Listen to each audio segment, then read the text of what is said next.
Good YouTube, Quinn Wade coming to you with that instant basketball analysis on the Analysis Playground on YouTube exclusively on there, and we're going to talk about the Milwaukee Bucks winning again, 116 over the Cavs this time. No Donovan Mitchell, no James Harden, and the Bucks had to win this one if they want to stay a playoff team, and they did. Cleveland leads the series in series 2-1. They play again. The Bucks can tie it, or the Cavaliers can win the season series 3-1. Cavaliers are now 37-23, 17-12 on the road. The Bucks go to 26-31 and 14-13 at home. 33-33 at the first quarter end, but the Cavaliers win the second quarter 30-29. Then it was 31-31 in the third, and then the Bucks won the fourth 25-22. Jared Allen got a rebound, went up for a hook shot, made it, but it was too late, and they wave off the basket. And since Kevin Porter Jr. hit a mid-range jumper, it gave the Bucks a 2-point lead for them to be able to beat the Cavaliers. Dean Wade didn't score a basket. He was the only starter for the Cavaliers not to score in double figures, and he just didn't score at all because he went 0-4 from the field, 0-3 from the three-point line, even 0-2 from the free throw line. Just a bad night for him.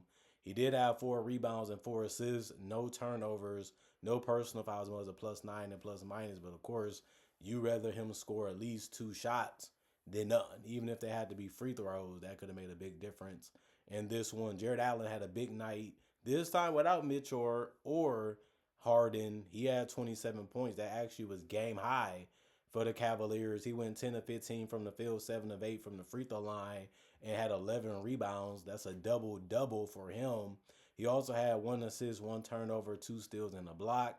6 offensive rebounds, no personal fouls, and was a -10 and plus minus.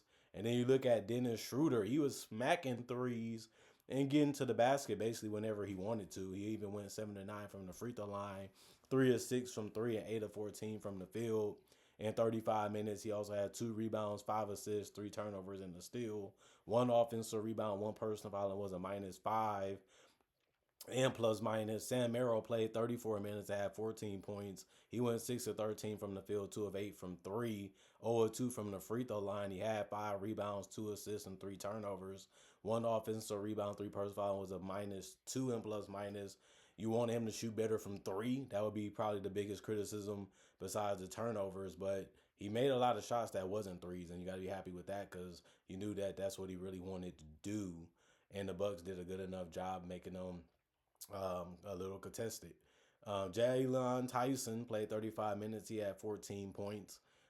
He went 5 of 16 from the field, 1 of 6 from 3, 3 of 3 from the free throw line. Had 10 boards though, so he finished with a double-double. I mean, he's been a little cold lately, so you would think he'll try to come in and shoot better.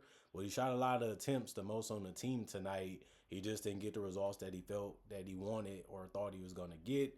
And that sucks because they need him to have a better performance for them to be able to win this one.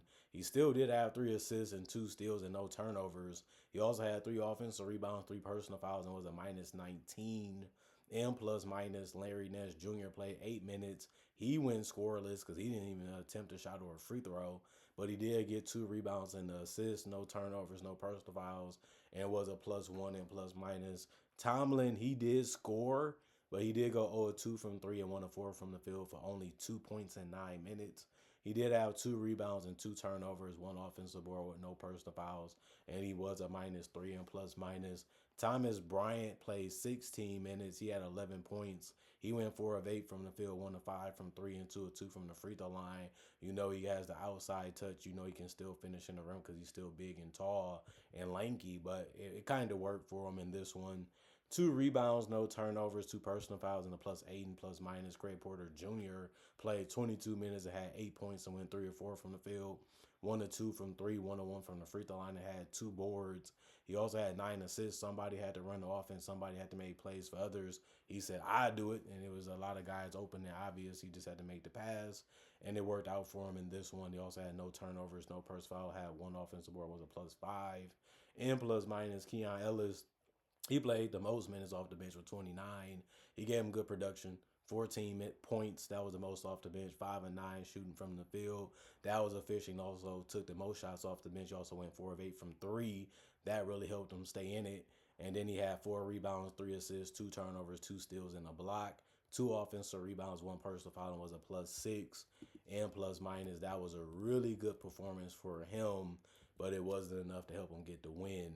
The Bucks, every starter ended up scoring in double figures and points. They all really did a good job of finding how to play off of each other and how to score against this tough Cleveland team still, because they're out with a lot of guys too, and a lot of guys didn't play for them anyway because it was so close. They wanted their best players on the court as much as they could have them to be able to win this one, and the Bucks got it. Kyle Kuzma, 26 points. He went 5 of 10 from three. They kept giving him room, kept giving him space, and kept giving him confidence in that shot because it was just that open, and he went 5 of 10 from three. You would take that if you were the Bucks. He finished 6 of 14 from the field. Could have been better because he did miss some easy ones, but he did a good enough job to finish with 17 points. He also had 5 assists. He's a team player, and it worked in this one. He also had 4 rebounds, no turnovers, and a steal. 2 personal fouls, and was a +5 and plus minus. Miles Turner, 24 minutes. He had 15 points. He went 3 of 5 from three, 6 of 9 from the field. You will take that from him. He only had 3 rebounds. Of course, you want to see him do better there. He had no turnovers. He made some plays on the ball defensively, got a steal and a block because of that. 2 offensive boards, 2 personal fouls, and a +5 and plus minus. Kevin Porter Jr. kept hitting floaters and kept scoring in the in-between game. He also only took 2 threes. The problem was he missed both. And then he went 10 of 16 from the field and made the most important shot, which was a jumper. And he also made a floater that they really needed to stay ahead and stay in the game to be able to win it, which they did. 8 rebounds, 5 assists. He does multiple things on the court. He also got a couple clutch steals and finished with 5 total. 3 turnovers and a block. 1 offensive rebound, 2 personal fouls. Was a +7 and plus minus. AJ Green, 38 minutes for him. 15 points, 5 of 10 from the field. It was all threes that he took. That's what he's out there for. And he knocked them down, at least half of them, and that was good. 1 rebound, 2 assists, 1 turnover, 4 personal fouls, and a +15 and plus minus. Ryan Rollins, he did a good job of running the offense when Kevin Porter wasn't.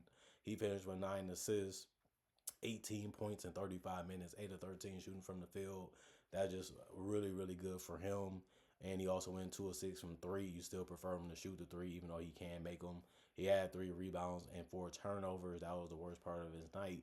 Besides having 4 personal fouls, he also had 1 offensive rebound, was a +12 and plus minus.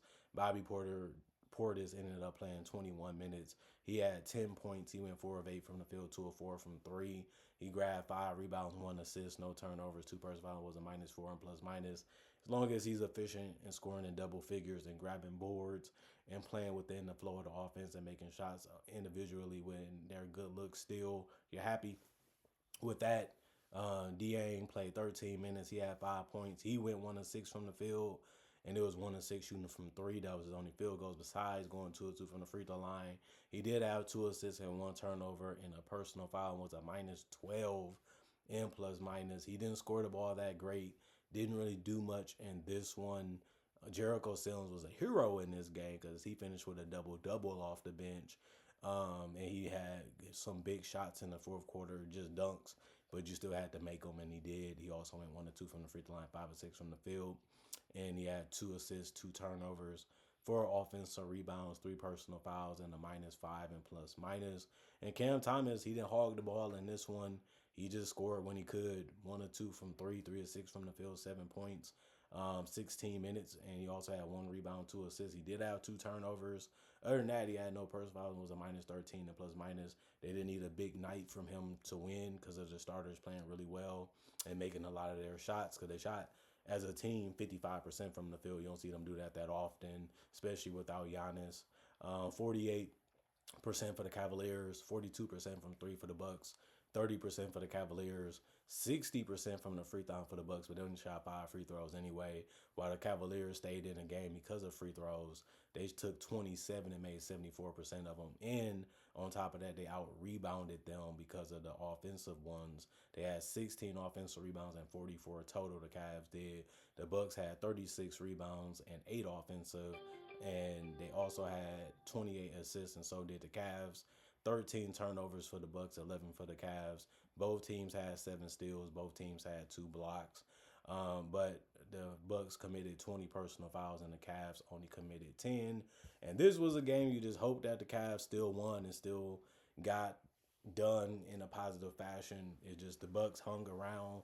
They kept playing with them. They had a lot of confidence. They was executing real well. They was getting a lot of shots they wanted. They was getting makeable looks, and everybody contributed in a positive way for the Bucks. And they just kept spreading the floor, trying to make the right pass, trying to find a way to collapse the defense.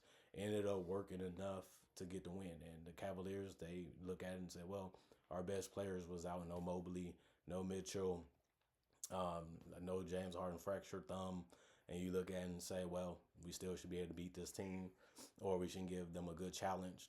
The Bucks needed this win more than the Cavaliers, and you can tell about how they played and how they was going out there and trying to do things, and it ended up working out for them because they got the win, and now they got to try to find a way to get back in that play-in spot to have a chance to win the playoffs. But they've been getting closer, and they've been playing a lot better. But they're going to have to keep it up if they want to achieve that goal. While the Cavaliers, they look like they're fine. They just have to continue to find a way to stay healthy down the stretch. And even if they don't, they still should be able to make the playoffs at this point with their record being the way that it is. And you just rather have health at this point over just playing for wins. And that's just how their season is going right now. And we'll see how things happen for them if when they get healthy and how things may look against whoever they play in the playoffs. If they ended up still winning a couple of these games without their stars. Other than that, comment, like, subscribe, share it, the notification bell to get the analysis when it first come out.